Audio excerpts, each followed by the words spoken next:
எடுத்து படியுங்கள் சக்கர் என்ற நரகம் என்றால் என்ன என்று அல்லாஹ் சொல்லுகிறான், விவரிக்கிறான் அந்த நரகத்தை.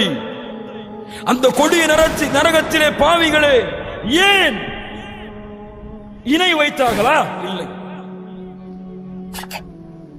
அல்லாஹ்வை தவிர பிறர் மீது நம்பிக்கை வைத்தார்களா? இல்லை. பிறருக்கு நேர்ச்சை செய்தார்களா? இல்லை. லா இலாஹ இல்லல்லாஹ் கூறினார்களா? ஆம் கூறினார்கள். முஹம்மது ரசூலுல்லாஹ் கூறினார்களா? ஆம் கூறினார்கள். யார் அவர்கள்? அப்படி என்றால் قالوا لم نكن من المصلين لن نكن من المصلين. يا رب, ஏன் இந்த சக்கர என்ற நரகம் தெரியுமா?